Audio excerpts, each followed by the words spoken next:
A kiss on the hand may be quite continental, but diamonds are a girl's best friend. Hello, this is Tammy Cromer-Campbell, coming to you from TCC Photo Gallery in downtown Longview, Texas at 207 North Center Street and on the web at tccphotogallery.com. Today we discuss Marilyn Monroe, More Than You Know, photographs by Ann Lynch, which is our current exhibit up from October 7, 2008 through January 31, 2009. On the call today, we're fortunate enough to have Gene Brown, who's a film scholar and author of Movie Time, A Chronology of Hollywood and the Movie Industry. He's a historian, and we are just very lucky to have him. And we also have Ann Lynch. Ann is a photographer, writer, and educator who has received numerous awards and honors nationally and internationally. Her photographs are held in numerous public and private collections. Her essays and writings on pop culture and the arts have been widely published, and we are very lucky to have both of them. And here's Gene Brown. Whenever I've invited people to come with me to look at Mary Ann's photos, and I tell them, first of all, it's about Marilyn Monroe, and then I start to qualify it because people immediately assume they're going to see pictures of Marilyn Monroe, and in a way they are, but what Mary Ann's photos are really about, they're about us. It's about the audience, about the way we perceive Marilyn and her place in our lives. And so to me that raises the question, why Marilyn? Why is she everywhere? She's been gone since 1962, and there have been a lot of other movie stars that have died young and tragically, and a lot of movie stars who projected vulnerability. And three words come to my mind, and the words are naughty but nice. And these are words you don't hear too much anymore, and to me they bespeak the 1950s. And the other person I connect to Marilyn in this context is Elvis Presley. Think about this for a second.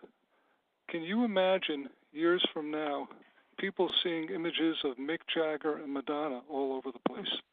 I don't think we will.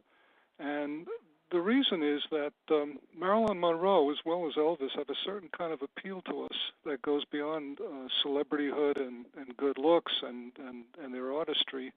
I think they reflect the innocence of the 50s and our ability to see them both as kind of iconic groundbreakers and people who upset the apple cart. In the case of Marilyn, of course, it was her blatant sexuality, and the same with Elvis, but also people who basically were innocent in some inner part of their personalities. Of course, Elvis always loved his mother, and he always said "sir" to his elders. Marilyn's innocence is just as important as the sexuality, and in fact, even if you take the famous calendar, which appeared in the first issue of Playboy, and if you compare it to Madonna's book Sex and the images in there, it kind of jumps right out at you, and the incredible difference. I think that we live in an age where sophistication and irony are just inherent in our makeup, but I think we also have a kind of longing for something else which is not around so much, which is the kind of innocence we had maybe almost kind of like before the fall. It's kind of like rock and roll up to the Beatles. And so I think this has a lot to do with why it's Marilyn that we see all over the place. Happy birthday to you. Happy birthday to you. One is in terms of sexuality, that she was a groundbreaker, and she's really an iconic symbol of sex, but she was also very comfortable with her sexuality. So while she was naughty but nice, I think she bridges the time between the 50s when sexuality was pretty much taboo. I mean, that nude of her was really the first time there'd ever been anything like that in public. And at the time it was considered shocking. Now, of course, it's considered just art, in fact, and rather chaste. But she was very comfortable with her sex, and at one point in time she said, well, I guess if I have to be a symbol of something, I'd rather it be sex than some of the other things there are symbols of. And in being comfortable with sex, she was able to really express fully the creative power of sexuality, which of course is the basis of all life. And to that extent, she also kind of bridges the feeling of adoration and reverence that we have for traditional, ancient, and throughout time goddess figures, Aphrodite, Venus. So she's kind of a modern-day Aphrodite and Venus. And in that regard, she deserves reverence rather than any kind of deriding. And I think that's what we now give to her very often in our popular culture. You lived your life like a candle in the wind. Blue Marilyn is not taken from a film. It's taken from a newsreel. Like since the 1970s, I have always photographed from television because I always felt that television was bringing people into my home and the relationship was quite personal. Every August, the anniversary of Marilyn's death, there would be just an onslaught of programs and press and this and that about her. And I would have the TV on during those days, and I always had my camera with me. And this old newsreel came out, and I had never seen it before. And there was a clip of her when she came back from studying acting at the Actors Studio in New York.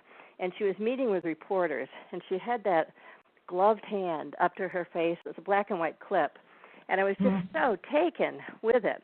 And the interesting thing is that they asked her during the interview, they said, well, you know, is this the new Marilyn then? And she said, no, I'm the same Marilyn. It's just a new dress. When you look at my photographs, each one is really, it has a photograph or an image of her somewhere, but what we really look at is the larger story that the whole frame embraces. And each image is like a little narrative, whether it's her on a tie along with like a lunchbox and a box of candy and some pink fabric that comprise a window scene that I saw, or whether it's Dixie Evans, who was the Marilyn Monroe of Burlesque, who now has a museum in Helendale, California, in the Mojave Desert. And there we have, I photographed Dixie when she was the same age that Marilyn would have been. And here's this older blonde woman with red lipstick holding on to a red sequin dress, which was the actual dress that Marilyn wore in one of her movies. So every image is a story that unravels. And as we look at these images all over the world, I found them from Puerto Rico to Wales and from England to Mexico, all across the United States.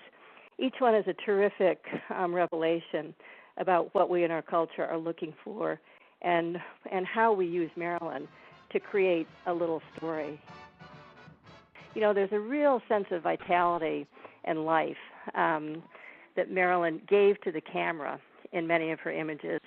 And in others, she gave other shadings and aspects of the female character.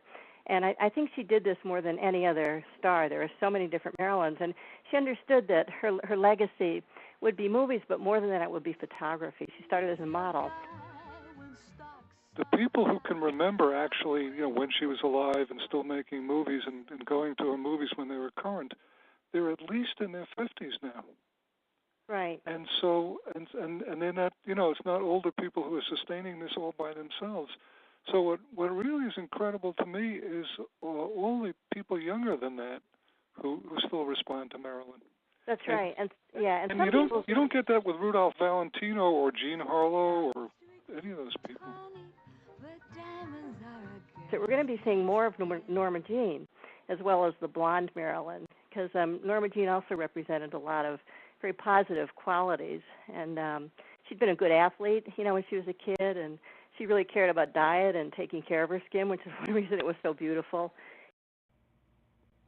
And she also, in a way, I call her a global ambassador of love, because I could go anywhere in the world and hold up a picture of Marilyn, and I would get a smile. Diamonds are a girl's best friend. Well, thank you, Marianne, and thank you, Jean, and thank you, everybody, for listening. And to purchase any of these great photographs, go to tccphotogallery.com or come and visit us at 207 North Center Street in downtown Longview, Texas.